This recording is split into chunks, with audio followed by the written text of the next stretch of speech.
européenne des sciences sociales, techniques et médicales, UASTM, est un établissement d'enseignement supérieur agréé par l'État du Niger. Elle offre des cursus de formation de type universitaire, suivant strictement le système LMD et le référentiel de qualité du CAMES. L'UASTM est composée de deux facultés. La faculté des sciences économiques, juridiques et sociales qui forme en licence économique gestion, spécialité analyse économique et financière, analyse et politique économique, comptabilité et gestion d'entreprise, licence méthode informatique appliquée à la gestion d'entreprise, MIAGE, en licence droit, spécialité droit international, droit des affaires, droit privé, droit public. En licence sciences politiques, spécialité relations internationales et études des organismes internationaux, études du développement et actions humanitaires ONG, résolution des conflits. En master, cours du soir, diplomatie et gestion des conflits, spécialité 1, géopolitique, gestion des conflits et médiation. Spécialité 2, prévention, médiation et gestion des conflits en entreprise. La faculté de médecine, pharmacie et santé publique, quant à elle, forme en licence santé publique. Spécialité, prévention et promotion de la santé, santé, sécurité au travail, épidémiologie. Licence en nutrition humaine et diététique. Licence en nutrition et sécurité alimentaire. L'UASTM invite les nouveaux bacheliers à une séance d'orientation pour bien choisir et mieux s'engager dans sa filière de formation. Enfin, au centre d'apprentissage de langues étrangères et nationales, des cours du soir en anglais sont organisés pour tout public, tout niveau, débutant ou perfectionnement avec une préparation des certifications de TOEFL et de l'IELTS. Rentrée académique prévue pour le 18 septembre 2017. Retrouvez-nous en face du CG25, quartier Riyad, téléphone 20 35 10 15 ou au 80 40 33 23. Email candidature@univ-us.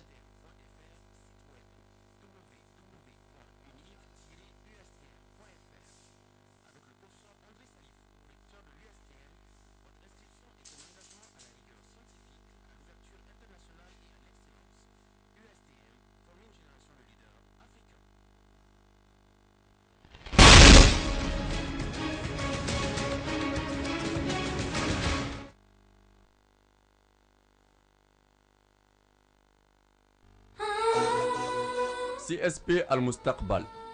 Le CSP Al-Mustaqbal, Avenir en arabe, est une institution éducative trilingue agrégée par le ministère de l'Éducation et de l'Enseignement national du Niger. C'est une école dirigée par une équipe pédagogique compétente et disposant d'une grande expérience dans l'enseignement et l'éducation des enfants. Le CSP Al-Mustaqbal offre un cadre Suisse IMF.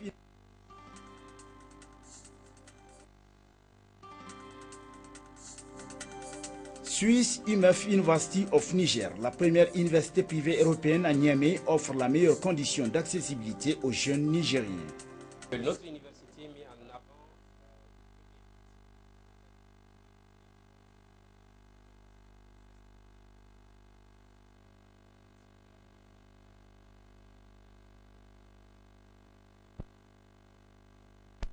avec 85 points sur 100. Il va payer 0 francs. C'est l'université qui prend entièrement en charge ses frais d'études.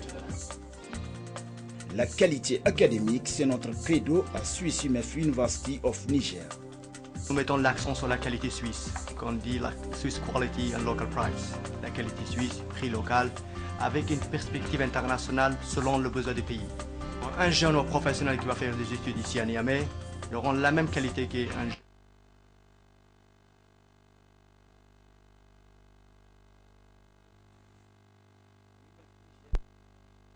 Différemment.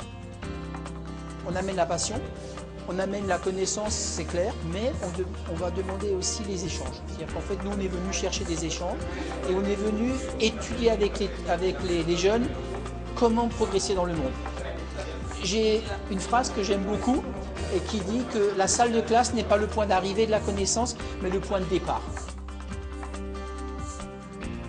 Contactez-nous dès maintenant et réservez votre place pour l'examen d'entrée. Nous pensons différemment. We think different.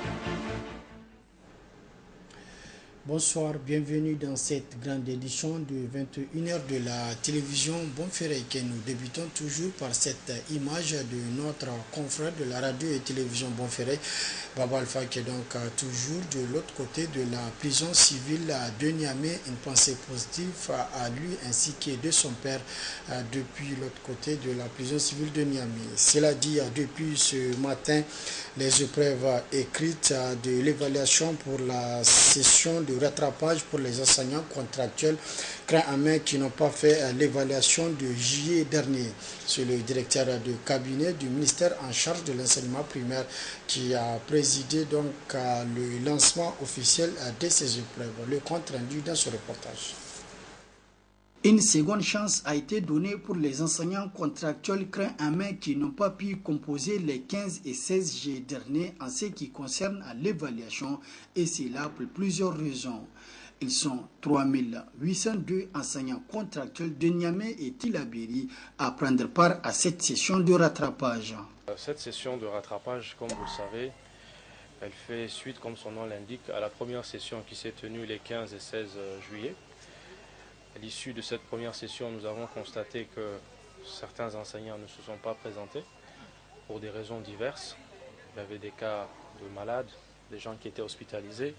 Il y a même des femmes qui ont accouché le jour même. Donc, par souci d'équité, le gouvernement a décidé d'organiser une session de rattrapage, donc qui concerne essentiellement ceux qui n'avaient pas pu composer la première fois.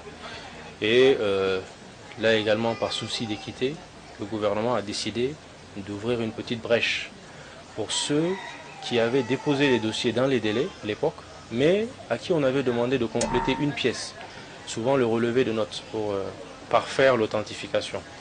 Et à l'époque, il y avait également l'organisation du brevet, donc ils n'ont pas pu, les directions régionales des enseignements secondaires étaient débordées, elles n'avaient pas pu délivrer ces relevés de notes à temps.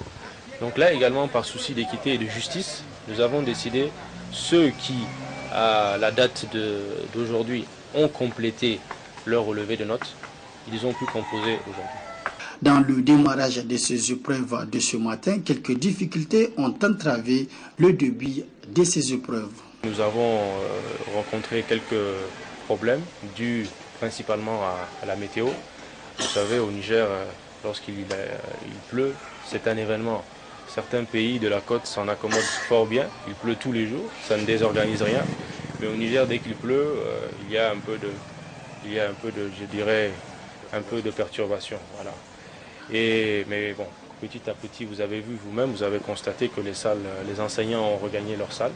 Donc ça se passe bien. Deuxièmement, le problème que nous avons rencontré particulièrement dans ce centre, c'est que nous avons des enseignants qui ne sont pas venus regarder dans quel centre ils devaient composer. Ce qui fait qu'aujourd'hui, ils viennent, aujourd'hui, le jour de la composition, ils viennent pour chercher leur salle. Forcément, ça peut créer des désagréments. Cette session de rattrapage initiée par le ministère en charge de l'enseignement primaire au profit des enseignants contractuels craint en main se déroule en simultané dans les autres régions du pays et durera une journée. Quant aux résultats, ils sont attendus dans les prochains jours. Et puis avec cette brève, l'armée nigérienne annonce avoir tué une quarantaine de combattants de Boko Haram dans la zone de Barwa, c'est au nord-ouest de Difa. Ces pertes ont été occasionnées à Boko Haram à la suite d'une opération de ratissage des FDS dans cette zone du 19 au 20 août 2017. Un élément des FDS blessé à la suite des combats et décédé ont confié à la VOA Afrique des sources militaires et gouvernementales. Cérémonie d'ouverture d'un atelier de formation à l'endroit des journalistes et techniciens du groupe de presse Canal 3 Niger, une initiative de la VOA de l'Amérique en collaboration avec l'ambassade des États-Unis au Niger. C'est la chargée des relations publiques de la représentation américaine au Niger qui a présidé la cérémonie d'ouverture de cet atelier qui durera pendant 5 jours.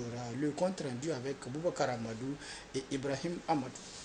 Les journalistes et techniciens du groupe de presse Canal 3 sont en renforcement de capacité, fruit d'un partenariat entre le groupe de presse et la Voix de l'Amérique. Les reporters et tous ceux qui travaillent dans les salles de rédaction ont un rôle très important à jouer dans la communauté. Donc ils sont là pour des nouvelles, pour donner des nouvelles et puis pour apporter leur assistance à la société.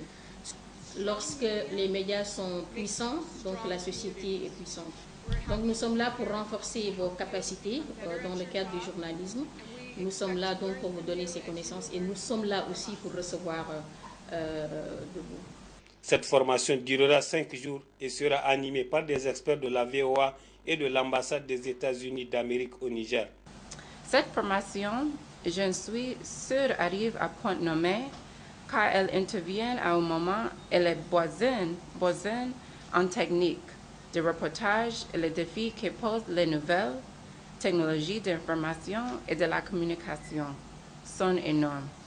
Ainsi, la Voix de l'Amérique mettra à votre disposition son savoir-faire pour renforcer vos capacités techniques à travers l'acquisition de techniques de reportage modernes et de servant des applications et les réseaux sociaux. En 2 ans seulement de partenariat, le groupe de presse Canal 3 bénéficie déjà d'une formation à la grande satisfaction des responsables du groupe. Nous avons pris ce travail au sérieux et ils nous ont pris comme des partenaires sérieux. Donc c'est dans ce cadre qu'ils nous ont donc proposé régulièrement à l'extérieur ou dans nos locaux former nos journalistes et nos techniciens. À défaut de la formation, il peut arriver qu'on nous donne du matériel. C'est un échange d'expérience. Ce n'est pas qu'ils sont venus nous imposer leur point de vue, ce n'est pas qu'ils sont venus nous dire voilà comment nous allons faire, mais ils sont venus voir comment nous travaillons et en retour ils vont nous dire comment eux ils travaillent et nous allons changer les expériences. Et je crois qu'à la fin de cette formation, nos journalistes vont gagner beaucoup de choses parce que quel que soit votre savoir et que vous avez une formation, elle n'est jamais petite. Cette formation coïncide avec le 75e anniversaire de l'organe d'information américaine qui diffuse ses programmes en Afrique francophone en anglais, français et hausa avec des correspondants un peu partout dans le monde. Parlons littérature à présent, qui nous amène à parler de notre compatriote écrivain qui vient d'écrire un livre intitulé « L'envolée des Soudanites » paru cette année aux éditions Société des écrivains de Paris en France. Son nom, Jacques Ousmane Touré. Il nous parle de son livre. Soumana Karimoun pour les détails. L'envolée des Soudanites est un roman paru en France aux éditions Société des écrivains de Paris. L'auteur est un Nigérien. Son nom, Jean Ousmane Touré. D'après l'auteur, L'envolée des Soudanites est sa première œuvre éditée, parue cette année. Ce livre précède 2 autres.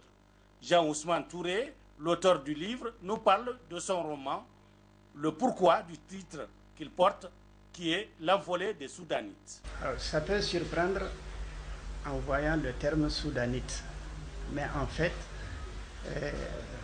on peut comprendre facilement. Parce que quand vous êtes un peu chez les Arabes, pour appeler votre pays ou bien votre continent d'origine, on dit que vous venez de Soudania. Vous êtes Soudania, vous êtes Soudani, ainsi de suite. En général, les Arabes pensent que nous sommes du Soudan, parce que nous sommes des Noirs, parce que nous sommes des Africains, etc. À côté de ça, j'ai pensé à un vieux peuple. C'est un peuple que les gens mettent sous le vocable de israélite. Au lieu de dire juif, à un moment donné, les gens disaient israélite. Alors, non seulement vous avez affaire à un vieux peuple, vous avez affaire à une géographie donnée et vous avez aussi affaire à une certaine religion. Donc j'ai pensé que si nous venons du Soudan, nous sommes des Soudani, nous sommes des Soudaniya, nous avons aussi un espace qui remonte très loin, qui a une certaine culture ancienne d'ailleurs. Multiples raisons ont poussé l'auteur, qui est aujourd'hui âgé de 67 ans, à écrire ce livre qui traite un peu de tout. Environnement, religion, culture, faits sociaux, économie et même de l'ensablement du fleuve Niger. Il y a d'abord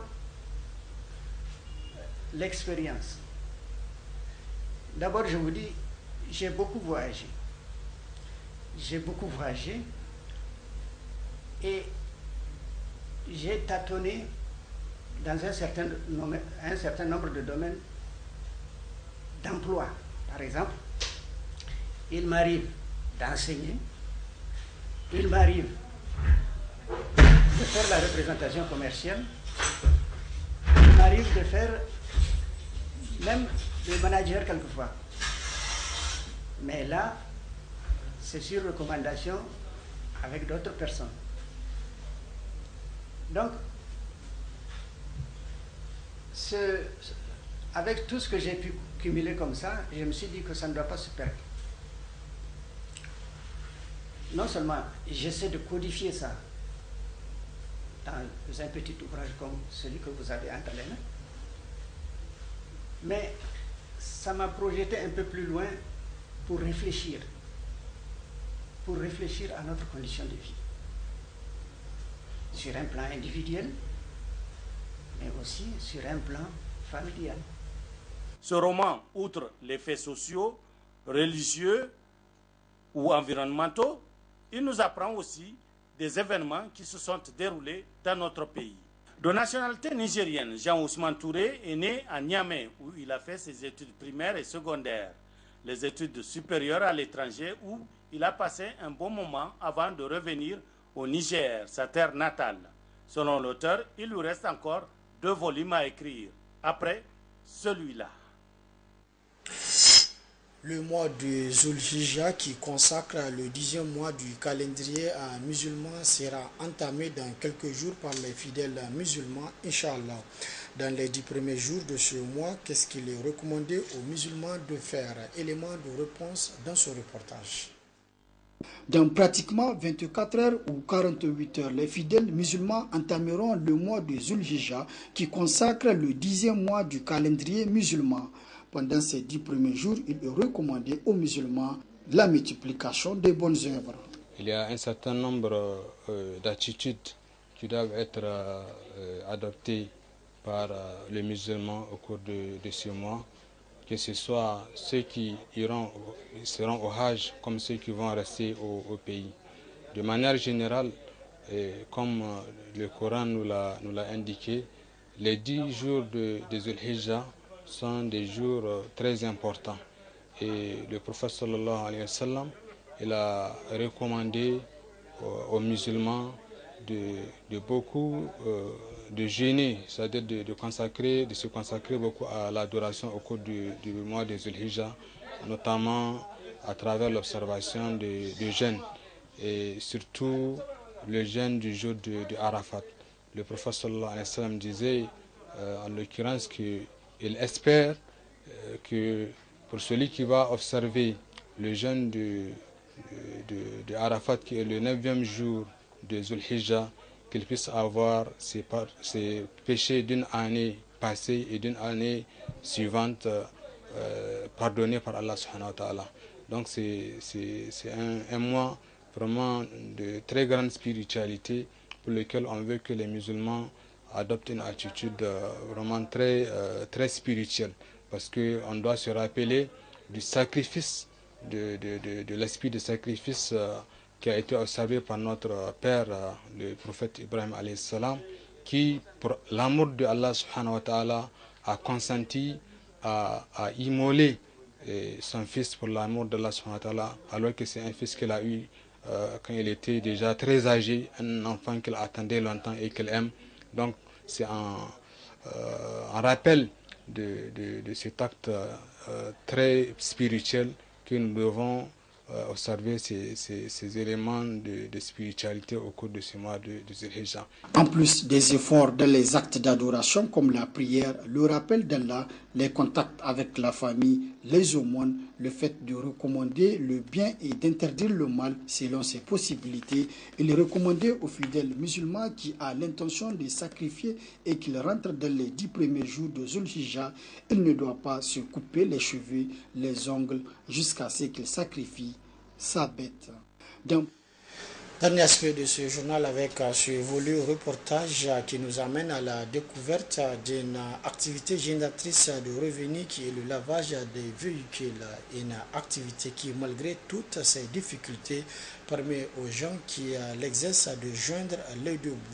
Le reportage avec notre stagiaire Balkissa Hamadou et Abdulmajid Mahamadou.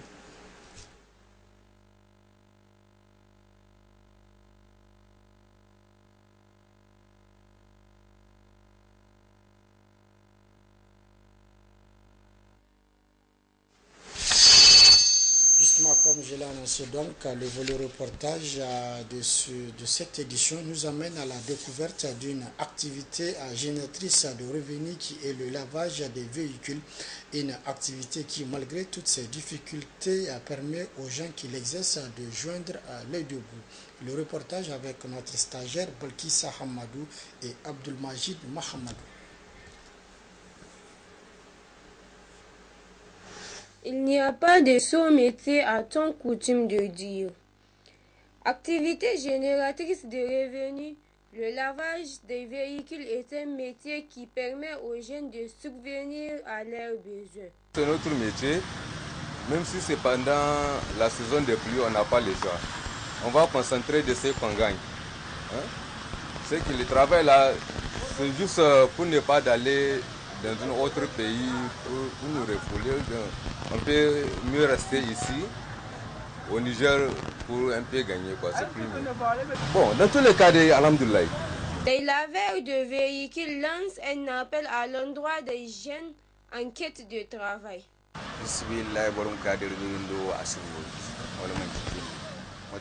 Oh, peu importe le travail aujourd'hui, l'essentiel est que tu arrives à gagner un peu ta vie.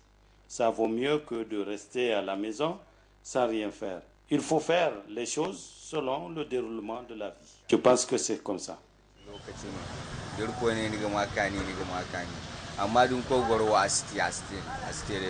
Cependant, même si les affaires marchent pour ces laveurs, force est de reconnaître que la pluie est un phénomène qui réduit les revenus. Tout simplement parce que certains profitent de la pluie pour avoir des véhicules propres de l'extérieur. C'est pourquoi certains laveurs de véhicules retournent au village pour les travaux champêtres. Réformons cette édition avec cette brève. L'armée nigérienne annonce avoir tué une quarantaine de combattants du Boko Haram dans la zone de Baroua, c'est au nord-ouest du Difa. Ces pertes ont été occasionnées à Boko Haram à la suite d'une opération de ratissage des FDS dans cette zone du 19 au 20 août 2017. Un élément des FDS blessé à la suite des combats et décédé ont confié à la VOA Afrique des sources militaires et gouvernementales. Et c'est donc la fin de cette édition. Merci de l'avoir suivi à toutes et à tous. Prochain rendez-vous de la rédaction demain, Inch'Allah, à partir de 12h30. Très bonne réception. Au revoir.